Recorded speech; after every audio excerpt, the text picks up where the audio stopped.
Well, on the back of that, we're heading towards the agricultural sector, and government says it will cart food from Western North, that region, to Accra to augment the food supply chain as a way of dealing with exorbitant food prices on the market. But we ask, what will be the modalities? How feasible is this initiative, and how sustainable can this be? Let's start off the conversation with this report. The Osu area of the Western North region is touted as a large-scale plantain growing community aside cocoa.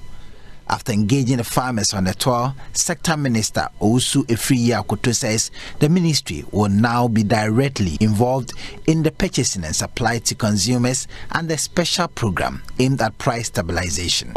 If you say, Mumubako Kasano, say free, body free, a foam, a back, say we also are crying. A bedroom has the another born about whom you know. And to the Chemo Conca, that is a bohu bedu, and as Santana AC, until one can say, a Dianino, a Dianide, a hobby brace. The price of food in Accra is so high. One of you said the price of plantain from the farm gate to Sefioso here increases about threefold. How about when they are taken to Accra? That can increase by tenfold. So those in Accra think there is no food, but there is a lot of food around, as you know. We only have to ensure that we get the price reduced for the people in Accra. So the ministry from next week will transport food to the ministry to sell to the people there.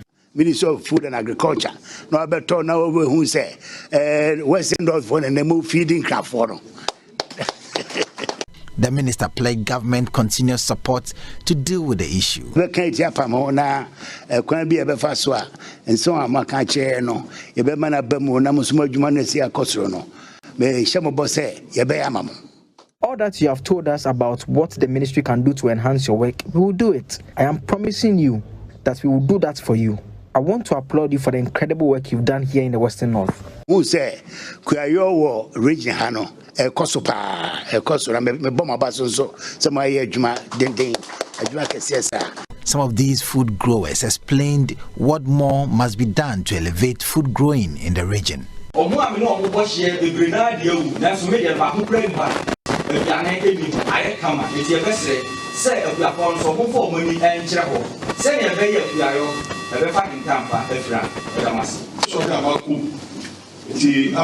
Minister.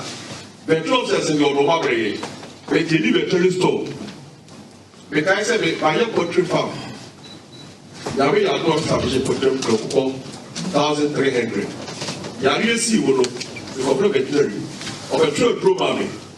To be frank, once I'm on Yahweh, I will come. We go to Kumasi and we have to go to Kumasi. If the battle friend said, and how the one who know.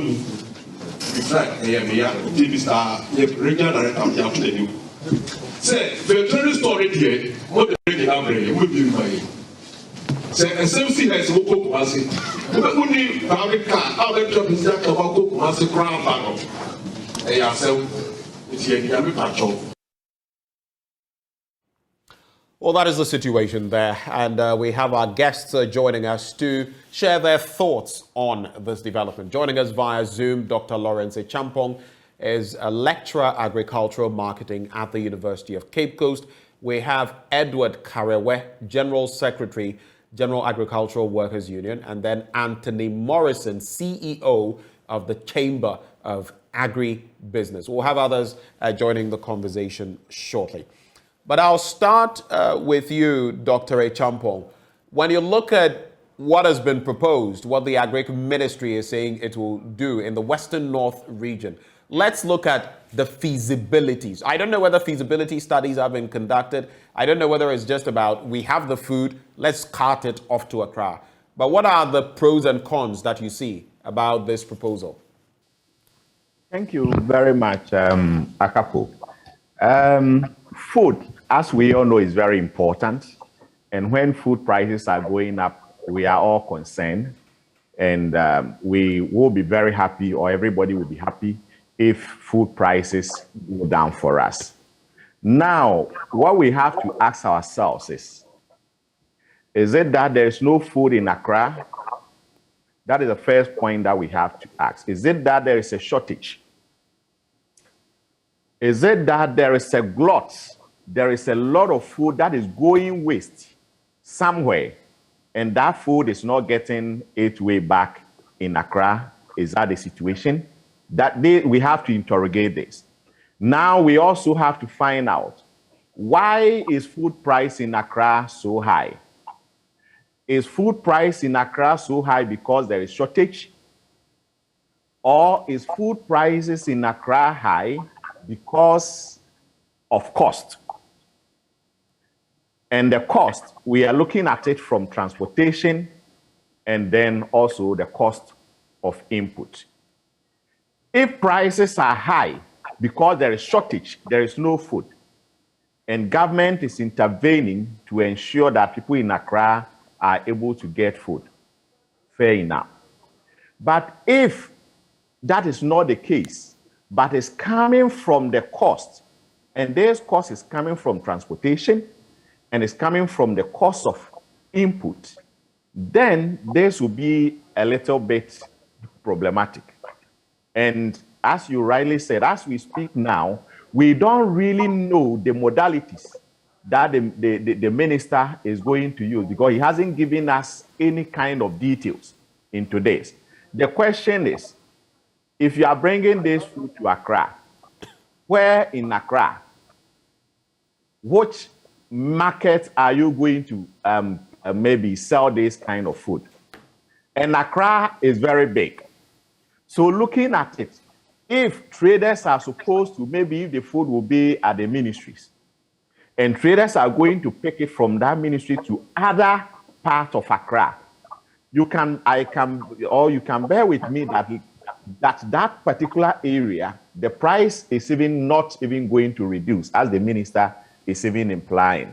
So technically speaking, what he wants to do is like, now there's a problem, and then you just have to do something. And this is what he's thinking. But for feasibility purpose, I think it's a very difficult task, because this is really, because we don't have the clear modalities as to what he's really going to do.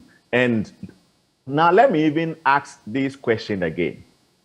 Now, assuming you are saying that there is a lot of food in the Western North and other parts of the country, you are carting this food to Accra. The question that you should ask yourself is that we are dealing with agricultural commodities.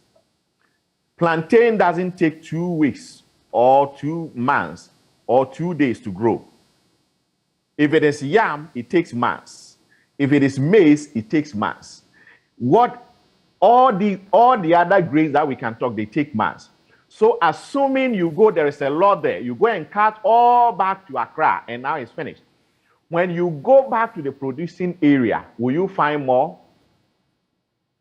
Will you find it? So technically speaking, what is going to happen is that if the minister intends doing this and then he's going to bring all the food from these areas back to Accra, I can assure you that within the shortest possible time, the food prices are even going to increase more than what we are experiencing. And that is going to be a nationwide thing. Because what the traders are doing now is that the traders are actually looking at the supply. In fact, we are looking at some kind of equilibrium in the system, i.e., we are looking at what people want and what can be supplied. So traders are bringing in what is required for the consumers to Accra. So that is what they have.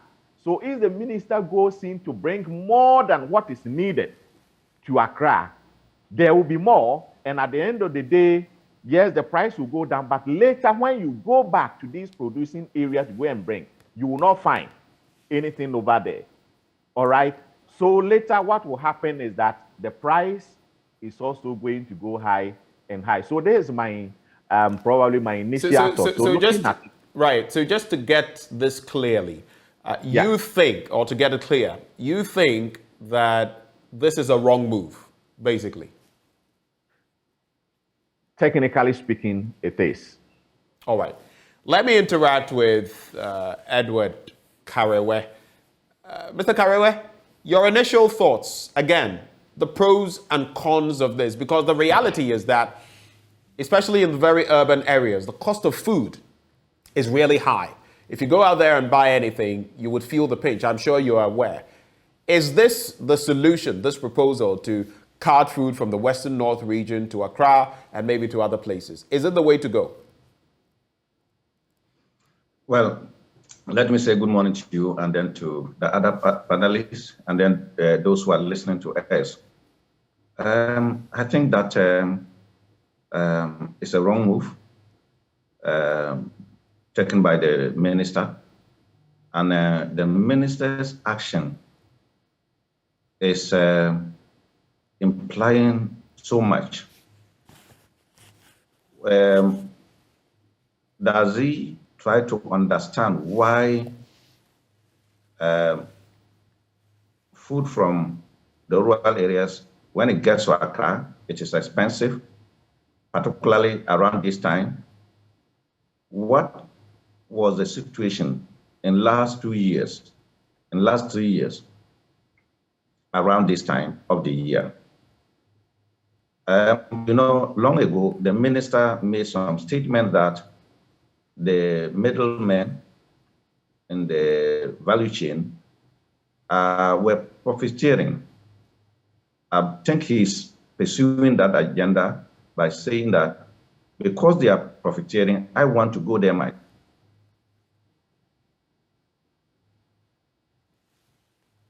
Hello, Mr. Karewe. I cut them off. But that is not true. Fuel prices have been going up almost every day. Is it because the minister uses free fuel? He does not know that fuel prices have been going up every day. The solution does not lie in what he's trying to do. The solution lies in making sure that we put in place systems that will facilitate the movement of foodstuffs from the rural area to the urban area. And one of the major obstacles is the fuel and then cost of the transportation. Is the minister also telling us that he's the minister for finance and he has got the resources to do this, because he's not telling us the budget? And we will not support any action of the minister which does not come with a budget for all of us to look at. And we have gotten to this point because we know our country is in dire crisis situation, and we have to rally behind the president to see how we can mitigate this crisis. So we also expect the president and government officials to be transparent. So gone are the days where these statements will be made, budget will be allocated, we don't know how much it is, and at the close of the day, they will come out with a certain quantum of expenditure, claiming that that was what was spent. We will not accept that anymore. So again, the minister should not behave as if the Ministry of Agriculture has now become a middleman. We know we have got the buffer stock company. If anything at all, you should give the money to the buffer stock company to also go and buy the food and bring to the urban areas. So the exercise, to start with, is not well thought through, but the minister still have the penchant to go on with it, even in the face of opposition. He will not accept any idea coming from anybody, and this, he's going to deepen our problems, and this is not a function of the Ministry of Agriculture. Thank you for those initial comments. Let me take same from Anthony Morrison. Same questions, the pros and cons of this entire development. Straight to the point, is it worth it? Is it going to work? Is it practical? Benjamin, very good morning to you and your cherished viewers, and also the agribusiness sector players in the country and farmers. I must say that simply, the minister is bereft with ideas. For me, it's a simple... Anthony, you would have to speak up a bit so we can hear you. Did you say the minister was bereft of ideas? Is that what you said? Yes, certainly. And to start with, he must just resign. I've been saying this for the past few years, that the minister lacks what it takes to run that ministry. And I'm sad that we have the Ghana Association of Agriculture Economists sitting down, and we have their colleague who says he's a coffee economist, and he's running down a sector that we pride in. To start with, look, Benjamin, let's contextualize this issue. This is an issue of elasticity, demand and supply, and it's as simple as that.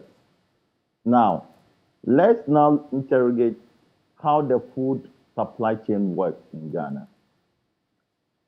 Some farmers are sponsored by the aggregators. Some farmers are sponsored by the queen mothers, the market queens. Some farmers are sponsored by the transporters. Okay, when they get there, they take their money with them, a lot of money with them, with their small cars. They move from farm gate to farm gate and pay for what is there. So they have a truck that loads 10 bags, 20 bags to the next point and aggregates all this food. So sometimes they could visit about 10 to 15, even sometimes 20 communities before eventually getting either a truck full of food or half food. Now, they sometimes have an arrangement with these farmers. They sometimes pay half, or based on the agreement of pre-financing, or they pay 70%. Then they take this produce to Accra or Kumasi or Takoradi, Cape Coast. So now, when they get there, there'll be some losses, okay? And all these are calculated, and the aggregator reimburses the farmer, or sometimes the farmer tops up with additional fresh food. So when this happens, you realize that there are a number of activities, sometimes based on personal affiliations, sometimes based on pure business scenarios, and sometimes based on the transporter market queen relationship. In most cases, some of the market queens don't even move. They only send the transporter, and they have people on the ground who they send the money to. And these people aggregate it, so the transporter moves from one community to another and picks these things. You know, what the minister is trying to do is to create chaos, is to create disturbance, is to create violence in our market centers. When this produce comes to Accra, which market are they going to sell them? Is the minister going to give this food to the market queens to sell when they have already made arrangements for their own food stuff? Is the minister telling me that they are going to mitigate prices by buying this and selling and partaking in the industry where it is meant for the private sector?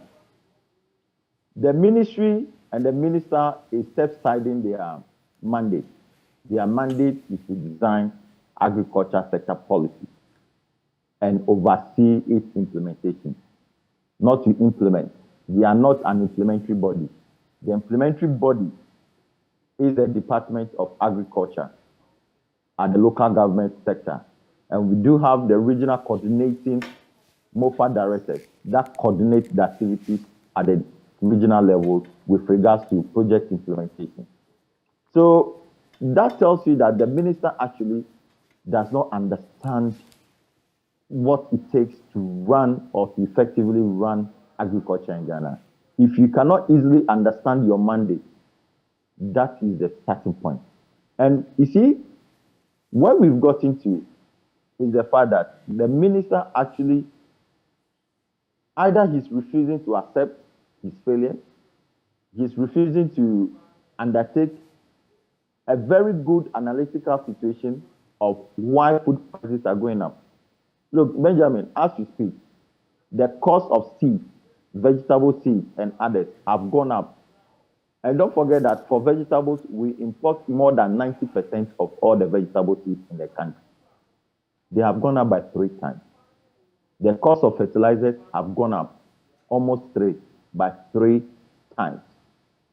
The cost of buying glyphosate that used to be sold 15, 18 cedis is now being sold 70 Ghana cedis. Okay?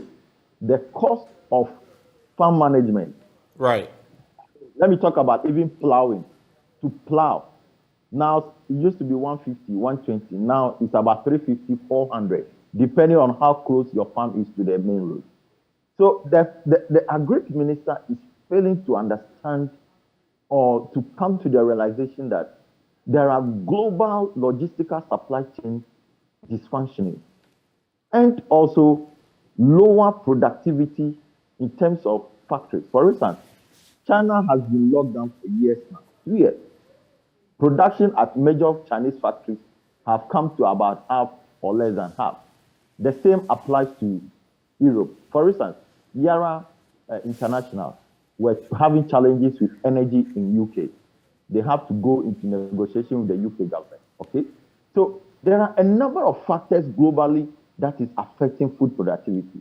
Okay. However, let me say this. However, the challenges we are having on the international scene, the external threats, are as a result of very weak agriculture infrastructure system we have in Ghana. If our system was strong, because the CADEP, the Comprehensive Africa Agriculture Development Program, that's rating for us every year. It says that Ghana's agriculture is not on track, but we are progressing. And I don't know if you are meant to go to Navrongo and you've taken. Okay. So Anthony, points made on that. Let me bring in Dr. Champong. I just want to find out from you, is it not true that the Western North could be the breadbasket of our country? In fact, based on their productivity levels when it comes to farm produce. The sector minister mentions that Seshivioso alone is producing so much. How can it not make sense for us to, if prices are escalating like this, to get the products from the gates, bring them to areas where there is a high pressure or high need for them, demand and supply, and then ensure that people here get them? I mean, what do we do to make this workable, so to speak? Dr. Champong? It appears we have a bit of a... Hello, please unmute. I think I'm on now. Hello. Yes. You're on now. Please go ahead. Okay. Yeah, what I was saying is that initially I made a point that, is it that there is food shortage in Accra? Do we have food shortage? Have we asked ourselves if the marketers in Accra, are they not going to Sevier also to bring food to Accra? And as Papa Anthony just rightly said, what is making the food cost higher? That is the question that the minister is supposed to ask himself. It's not about it being a food basket. We are looking at what is making the food moving from Sevier also to Accra, and the cost is higher. That is the bottom line. So if we don't get those basics right, then we will always get the whole story, the whole argument wrong. What is making the price higher is that transportation is high, costs of inputs are all gone up. And one thing that we should note is that if an aggregator or a market queen has given money to a farmer, remember some of these market queens or aggregators also go to the bank to take loan, and they have an interest to pay. At the same time, when they pick the food, looking at our poor transportation system and others, because most of the goods we are supposed to have specific tracks to cart them, which we don't have them. By the time they get to Accra, if they tell you the amount of waste or spoilage that they get, you cannot just imagine that. And he cannot, when all those things have gone waste, he has to look at what is remaining and price it in such a way that he will be able to recover that cost. If not, he will not be able to go back to this area and go and bring in more food. We have to look at that point also. And another area that we should also look at is that now the person bringing the thing in Accra, we are saying that the food prices are high in Accra. What about other things? Because the one who is selling food, he sells food so that he can also probably go and buy gas to go and use at home. The gas price has gone up. He has to go and buy oil. The oil price has gone up. So how can this person selling food, this is the job that he is doing, all right? So if the transport companies or the transporters, they have increased their cost, he has also increased his cost so that he will be able to sell and make money to enjoy all these other services or other products. So it's not about the Western North being the food basket. The issue is that it is, but there are things that are fundamental things that are driving the cost up. And that is where we have to tackle. And the point is, cost of inputs are high. The exchange rate, as we all know, is affecting everything. Because of the exchange rate, that is why most of these, what we call the input that we are buying, the prices are going because they are all imported products. All right? So the prices are going up and up and up and up and up. So now is the minister saying that when he brings this product or when he goes to these areas, is he going to take into account the transportation charges and put it on the product, or government is going to take those costs so that when he brings the thing, he will reduce the cost so that government will bear that cost? If government is in the position to do that, then we should identify those who are already in the business and probably subsidize their business, probably the transportation and other things, pay some for them so that when they bring, probably they can also reduce the cost. But if not, and as yes, if we do not do that, and government decide that now he want to take charge of business, in fact, I don't know how feasible even the whole thing is going to be. As I said initially, where are you bringing, when you come to Accra, where are you going to sell the food anyway in the first place? Where are you going to sell it? Are you going to all the small market everywhere? Ministry of Food and Agriculture will go and sell over there to go and compete with those who are already selling in the market, or what is he going to do? And for how long will they be able to do that? So it's a no-go area, to be honest with you. The best thing that could have been done, as said by one of the panelists, is that you have the buffer stock company whose mandate is to take stock whenever there is excess in other areas. They take it and store so that whenever there is the need, they will release some into the market. In other words, these people who are in the market can get to this buffer stock and go and take this what they have over there and bring it to the market.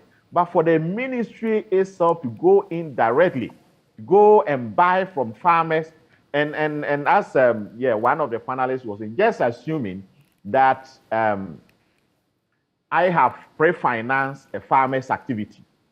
And because I have pre-financed the farmer's activities, definitely when I go and I'm going to buy it, because I have that money indirectly is some kind of loan, the amount that I will buy that product on the surface may seem a little lower, but it's not low because there was cost of capital. I borrowed that money, all right? So I have to get it that price so that I will be able to sell and make up my money.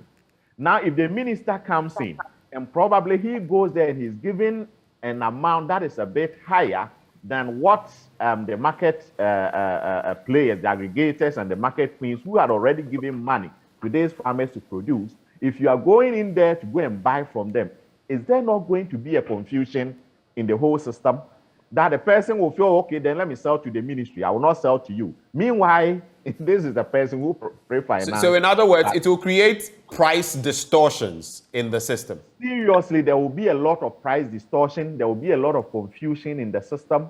Okay. And I cannot just imagine it. It's a no-go area as far as I'm concerned, that the minister should rethink about it. And I was thinking that to something of this sort, probably he would have engaged the players. The Chamber of Agribusiness is there. The Agricultural Workers Union is there. There are people in the industry who are already there, who knows the nitty-gritties of the business and how things are going.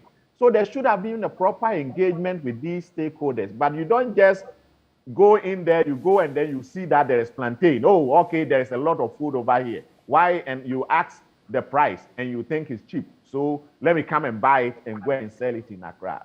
That is a kind of a knee-jerk reaction, and it doesn't work. Okay, so let me bring in Edward Karewe. Dr. Champon says it's a knee-jerk reaction, it will not work, it will create price distortions, and he says, in fact, it's a no-go area. Is there any positive to this? Because I don't think it can be all negative. Is there any positive to this, and how can we re-strategize and operationalize it? Well, there are many things that do not have two sides to it. It's not everything that has got two sides. In this particular case, there's no positive thing about it. And for me, I don't even think that it will create price distortion. How much are they going to bring to come and dilute the market to create the price distortion? Look, I think, you see, it's very difficult to talk this way, but then we are compelled from time to time. The mere fact that the minister has conceived this idea, I mean, it goes a long way to see that he just doesn't understand the ministry itself, the ministry that he's working in. And in that respect, I mean, he's still insistent that you go ahead with it. Look, we must stop anybody who is attempting to create waste, who is attempting to create financial loss to all of us. Look, the minister is dependent on taxpayers to do whatever he's doing. But he's behaving as if it is his own business and he can do whatever he wants to do. It is not.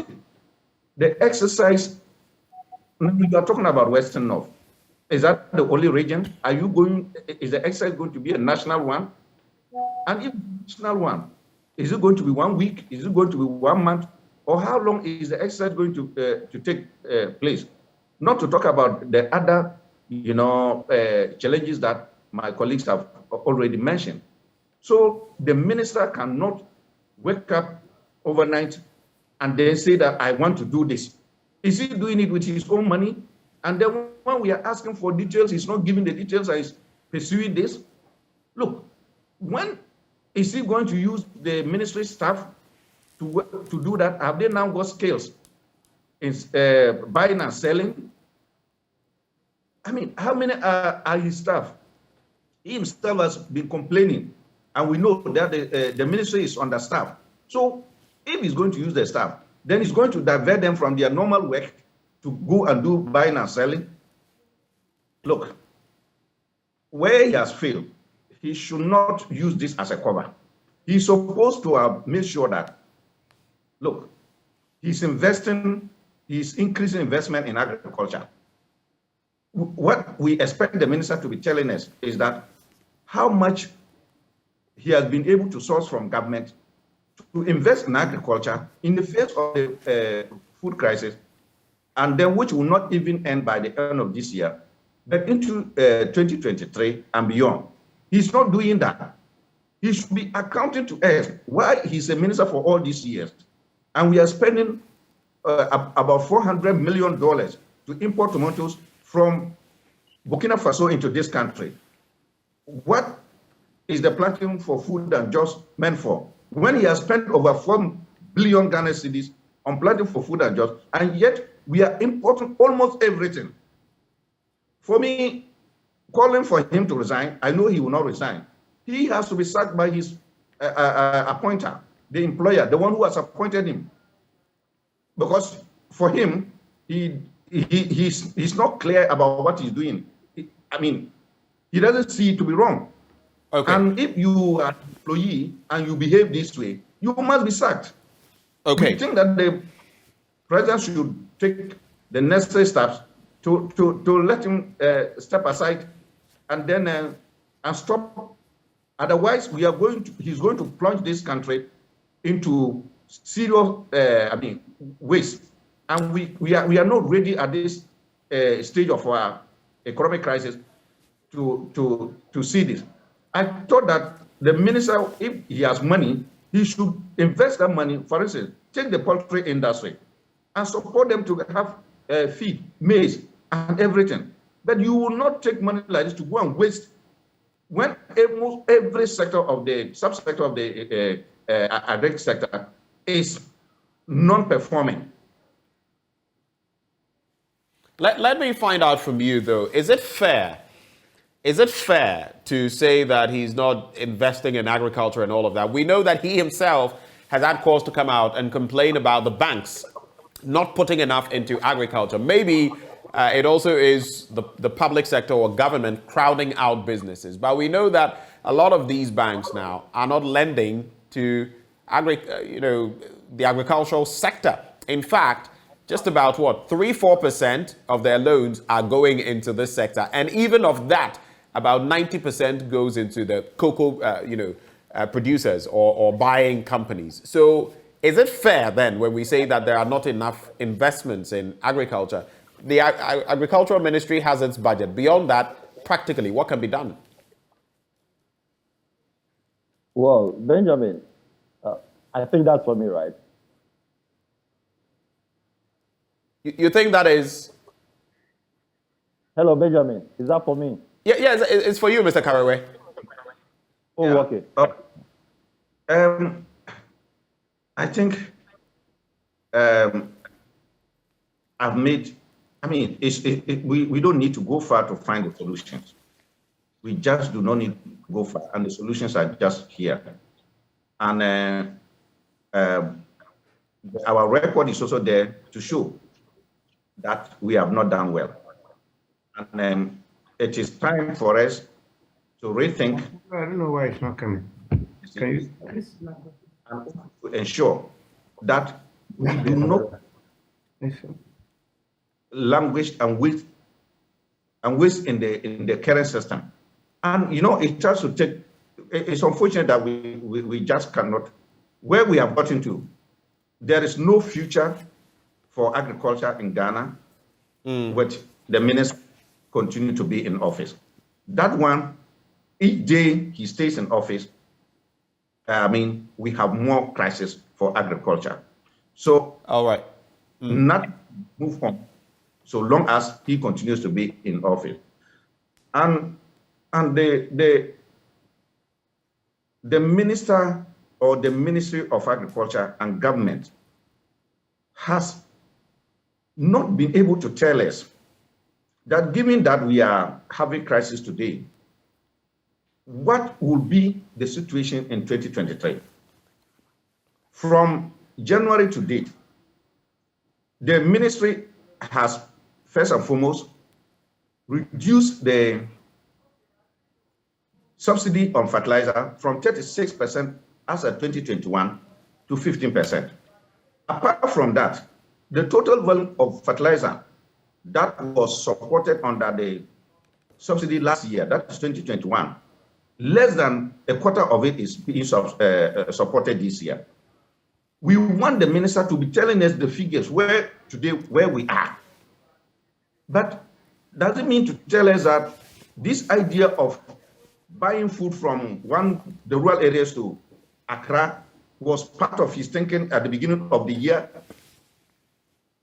I mean, there's too much, what will I say, in labor language, too much misconduct. Okay. Let me just hold it there and bring in Dr. Charles Nyaba, CEO of the Peasant Farmers Association of Ghana. Dr. Nyaba, thank you for joining the conversation. I always do this because I want to be sure at least you can hear me before I proceed with my question. Yeah, I can hear you. I can hear you. Great. And I heard what my brother Edway was talking about. Right. So for you, what's the bottom line when it comes to this project to get food from the Western North, go to the rural areas, get food, bring them to the urban areas? Is it feasible? If not, why? Okay, thanks so much. Let me say good morning to my colleagues, Edway Carwe, Anthony Morrison, and then Lawrence. Me personally, when I heard the news, I didn't want to take it serious. I don't think the minister actually meant it. Okay? I said this because, there was a similar proposal some 3 months ago that the ministry was providing transport to go to the rural areas and bring food to the urban centers, which never happened. You see, if you look at the agri sector, we operate in chains. So when you take every commodity, if you take rice, for instance, we have the rice value chain, and each actor in the chain has a role to play. So once you take the Ministry of Food and Agri, they are responsible for policy regulations, they are responsible to ensure monitoring, they are responsible for training farmers on agronomic practices. Now you go to the production, where we have farmers who do the main production. You go to mechanization services, we have people who also provide tractor services. We have others who provide fertilizer and inputs. Then we have middle women and men who also ensure that they aggregate whatever is produced from the farmers to the nearest market to ensure food is properly distributed. Now, along all these chains, there are risks and there are investments that people make. So for the ministry to suggest that they are now coming to take the role of a middleman or a middle woman, I don't think is the right thing, and I don't even think they are going to be able to do it. Because the assumption that is made is as if food in the rural areas are so cheap, and it is middle women or men who are making it expensive in the urban areas. Look, I just returned from a monitoring visit, and I can give you the prices at the farm gate level. And you realize that these middle men and women that we are thinking that are making so much are not really making that much. When you go to Yaba, Fumbisi area, where we used to sell rice, the size 5, buy 2, get 1 free in 2019 for 250 Ghana cedis. You go there today, the same size 5 is going for 520 Ghana cedis. When you go to northern region, Kumbungu, Gushegu, Nasia areas, the 100 kg of the paddy rice, which we used to sell for 100 Ghana cedis today, is going for 260 Ghana cedis.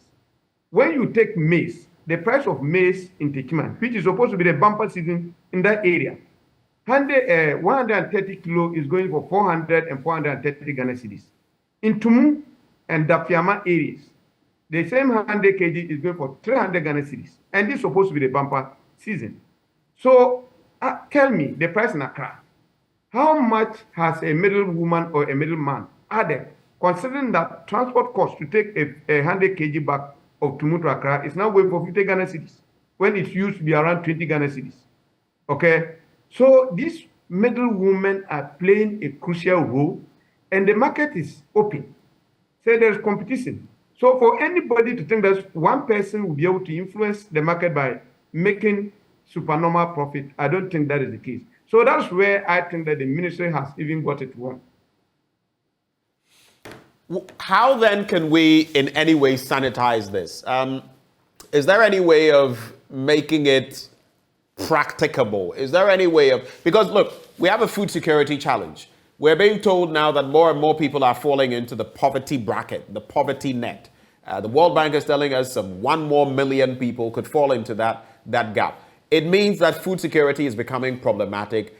How then, if all of you are saying that the Agri Minister is getting it wrong, how can we sanitize this, make it better, and apply it on a national level? You know, if you remember, at the beginning of the season, we gave a series of recommendations which were ignored. This is not a time for us to be able to reverse the situation. Okay? At our cost of production, I think I did this analysis. In 2021, a crop budget for maize, if I say crop budget, I talk about the cost of producing maize until you put it in a bag, was meant for 1,900 Ghana cedis to produce 1 acre of maize. Today, to produce the same 1 acre of maize, we were spending 4,900 Ghana cedis. Okay, this is due to increase in the cost of fertilizer, increase in cost of agrochemicals, increase in mechanization services, increase in cost of harvesting. The government-owned subsidy, which we used to buy 53 Ghana cedis in 2021, this year we are buying it for the 25 kilos. This year we bought it for 160 Ghana cedis. The weedicide that we were buying, if you take a glyphosate, for instance, that we were buying for 20 Ghana cedis in 2021, this year it went for 55 to 60 Ghana cedis. Charter services that we were getting for 100 Ghana cedis is now going for 250 Ghana cedis. So when you put all these factors together, you realize that the minister is not even fair to farmers. To be thinking that farmers will be able, with all these challenges, to sell it at a lower cost for consumers to be able to buy. Now, we need to also understand that it's not only the domestic production. Let's look at what is imported and compare to the domestic production. Why are we not talking about the cost of imported rice, the cost of imported chicken parts, the cost of cooking oil, which is gone astronomical high, but we are concerned about the farmer who is have to just increase the cost more to remain in business. So to me, I think the minister, fine, we've been talking. So we would have expected that at least call stakeholder engagement for all of us to brainstorm and find a solution to that. But for now, the solution I can only provide will be medium-term. But for the short run, we have to bear with the high cost of food, local food in the market, because there's nothing we can do. This is the bumper harvest. We are now getting to the lean season, and the prices are going to escalate. So what we were expecting the minister to be thinking about has to do, how can we increase investment in irrigation so that those who are doing dry season farming will be able to improve on their yields and increase the supply? How can we support the farmers who are currently suffering to get combined harvesters to harvest their rice, and then support them to bring it to the nearest marketplaces for these middlewomen to be able to convey them to the cities? That is not being discussed. How can we support with a mechanization service so that people who are going to the next farming season will be able to apply at a lower cost? How can government itself support farmers to take loans with a low interest rate to be able to remain in business? All these issues are not being discussed. So seeing this as a low-hanging fruit, I think it's a non-go area. And I'm sure after this conversation, the minister might come back to think about it and do proper engagement with stakeholders to find a better approach than this option that he's proposing. Let me come to Anthony Morrison. Again, I would like to find out from you what aspects of this we can pick moving forward. Yes, there's been talk about the season we're in, the cost of food and all of that. What aspects we can pick and improve? The Agri Minister may have, so to speak, from all you've said, erred in this proposition. How do we go forward with it? Mind you, Mr. President has also said that we should be looking at import substitution. The agri sector would have to feed into that. How do we do it? Well, thank you very much, Benjamin. First of all, the Agri Minister has lost the Agriculture Board view. So the best thing for him now, or the industry, is for him to resign so that we can have some confidence in the sector, so that those who are interested and have what it takes to invest in the sector will bring their money on board. Let me start with this, that, look, the cedi has depreciated more than 60%. So it tells you that fundamentally our economy is very weak. Food inflation, according to the World Bank and according to the statistical services, is 130%. I mean, 122, 130%. And food contributes almost about 40% to Ghana's inflation. So the data here clearly shows that we have an economy which is non-performing.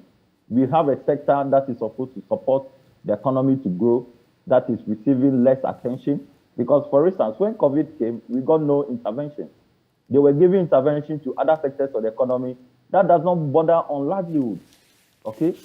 So, for instance, I think that such a project, for you take Ghana's food balance sheet, for instance, we only have 2% that will move from the major season to the minor season, including all the imports.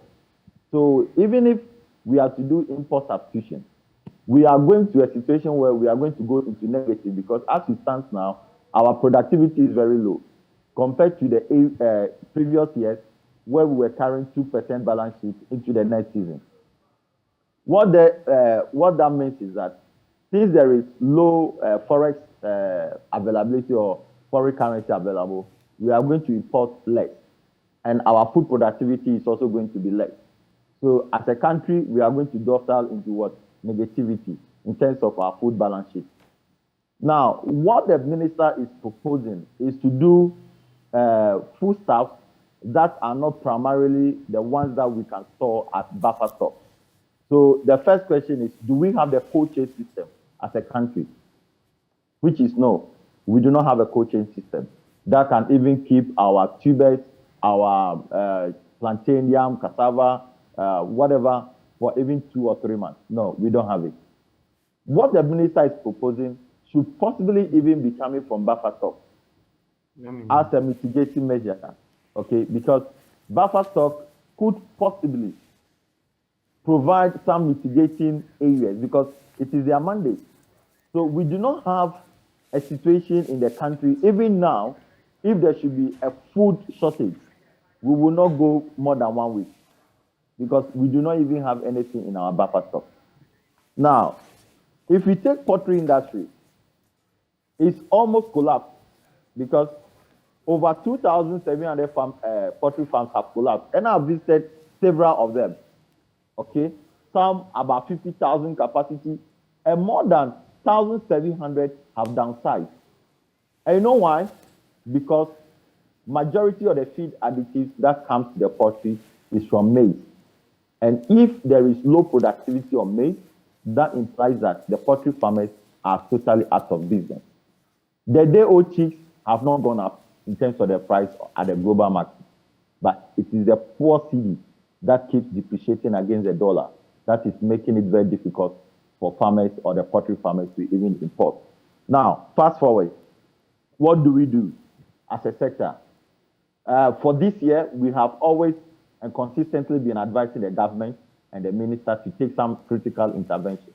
One, set up the National Food Security Committee that must be chaired by very deep thinking personality that can raise and mop up funds because we do not have the funds to even do any intervention.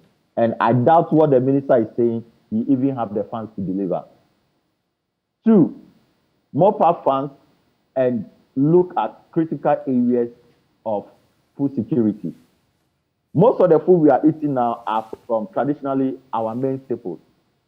The gari, the yam, the cassava, the fufu, the banku, the akpole, the tiozafi.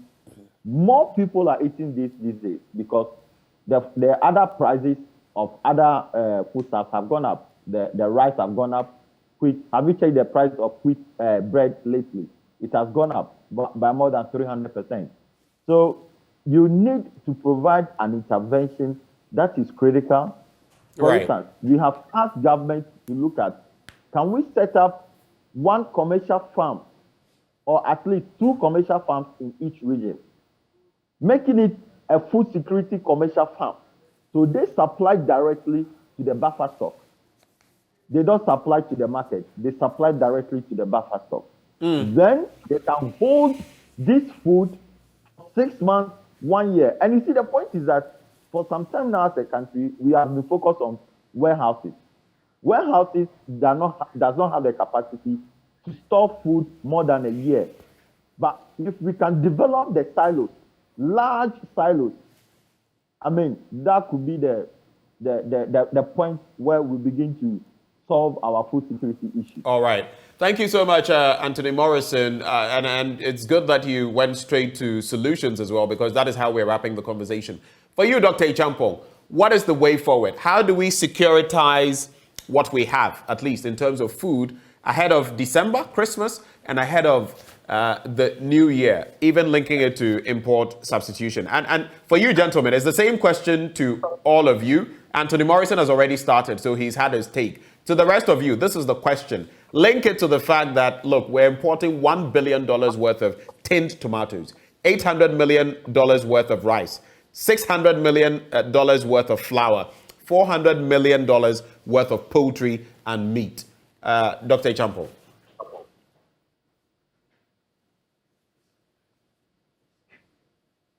I think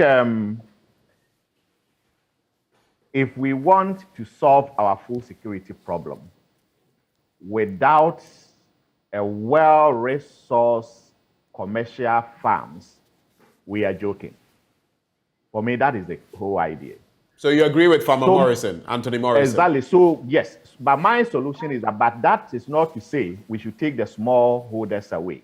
But what I am proposing is that have a very huge commercial farmer, maybe a number of them in each region, as a hub that will link with all the small-scale farmers, so that that large-scale farmer will coordinate the activities of all these small-scale farmers, so that when they produce, the hub will take this, and probably the market, all those people who are going to buy and the others will go there. Or in other words, this hub will also end up selling to the buffer stock company, so that at every point in time we will have enough at this place. If we are able to do this, I think we will be able to solve our problem. And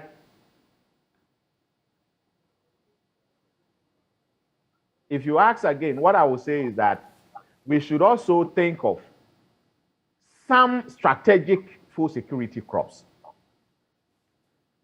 Now, like which ones? Like you already said, look at rice, the amount of money that we are spending. Meanwhile, we have the capacity throughout the country, go to the Upper East area, the rice valley around, I think, Sandama area. There is a huge rice valley in this place. Go to Volta region, there's a huge rice fields over there. Come to Ashanti region, the Aguna area, perfect. Everywhere in Ghana, you have this. Let's concentrate on this and develop our rice. Then maize, let's focus on maize production. Let's focus more on soya. Tomato and onions. Upper East, look at this. We have the land. The climate is good. Let's provide the irrigation facilities. Okay. And do it.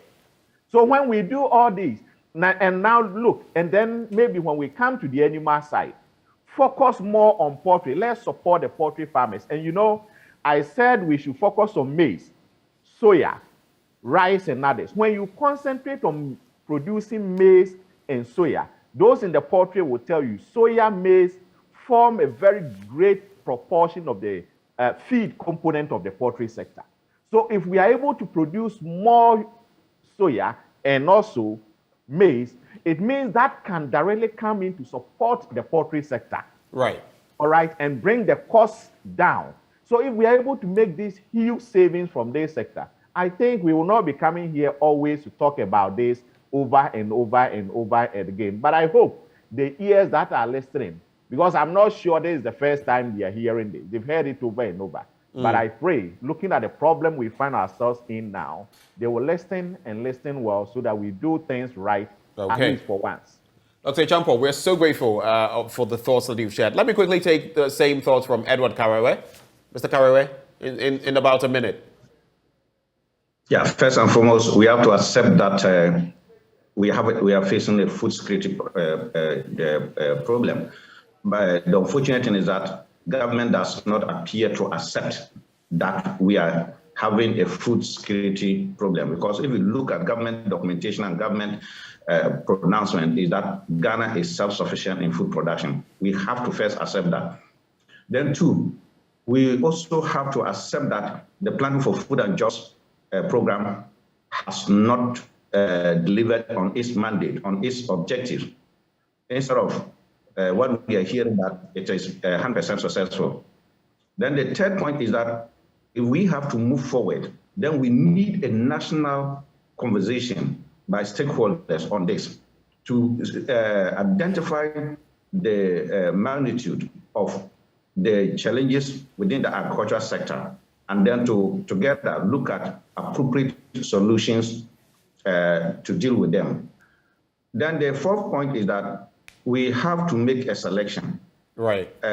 Within at the end of the year, the poultry industry, if we want to save it, then we have to, apart from seeking to invest in the production that my colleagues have already indicated, we need to get maize and for them to continue to produce. If we don't do this, and then the fifth point is that the current leadership that is managing agriculture in Ghana, given their attitude and their disposition, they are not ready for change. That needs to be changed so that we can have a fresh that will listen and that so that we can implement all these good ideas that have come up from myself and then from my colleagues on the panel. Thank you. Finally, Dr. Nyaba, you have the final bite. You have the last bite on this. In less than a minute, what are your proposals? Yeah. So for immediate solution, my first proposal is that the ministry should quickly organize a meeting with all the traders, the market women, sit down with them, agree on the budget, agree on the farm gate price, agree on transport, agree on their margins. And then if the ministry thinks that they have capacity, they have warehouses, they should give them contracts to go and buy whatever is there for the ministry to store there. That's the first thing. Secondly, we are just starting the dry season irrigation. When you go to northern Ghana, you see a lot of young people buying water pumps, drilling boreholes to do dry season tomatoes, pepper, garden eggs, and what have you. Government should immediately come out with an intervention, identify all those people, and support them with both the water pumping machines, with fertilizers, and then soft loan for them to be able to continue to do what they're doing. In the medium term, we need to focus more on irrigation. The problem we are facing now is both internal and external. The internal one has to do with the way our rainfall pattern. For this year, apart from the input prices, apart from the Ukraine crisis, the rainfall hasn't been that good. And our irrigation system, we have less than 2% of our total land area being irrigated. So we need to increase investment in the desilted dams. We need to improve on investing in the projects like the tunnel irrigation, improve on the one village, one dam concept that was introduced but was not properly implemented. Now, we now need to consider irrigation, mechanization. As we speak, there are people who have their soya on the farm, they can't harvest because they don't have trusses. There are people who have some rice, they cannot harvest because there are no combined harvesters. How can we make it possible for these people to quickly get support to go and harvest this produce and bring them to the nearest market? So I think in the short run, this is what we need to do. In the long run, I agree with Edward Karwe that the ministry need to open up to engage all stakeholders to contribute, because sometimes these diseases are ad hoc decisions. Stakeholders who are in the sector are not even aware of what is happening. I'm a farmer. I have a lot of farmers under me. Even so, for you, you also that the minister went there and spoke to. I have members there, but we were never contacted. So if they are going to mobilize, who are those people they are contacting to provide them with the commodities? So to me, I think the ministry should be willing to open up and properly engage stakeholders or beneficiary communities. Okay. Benjamin, thank you so much for sharing your thoughts. Unfortunately, we don't have any more time. I think that is Anthony Morrison. Unfortunately, we don't have any more time. I sincerely apologize for that. We were joined by Dr. Charles Naba, CEO, Peasant Farmers Association of Ghana, also by Dr. Lawrence Achampong, lecturer, agricultural marketing at the University of Cape Coast, then Edward Karwe, General Secretary, General Agricultural Workers Union, and finally, Anthony Morrison, CEO of the Chamber of Agri-Business. But coming up, Adum Praise, yes, Yebehim, it comes off this evening, 6 p.m. Shortly, we'll be joined by Joshua Tigo, one of our managers here. He's going to be telling us about this exciting event. That coming up next after the break. Do stay.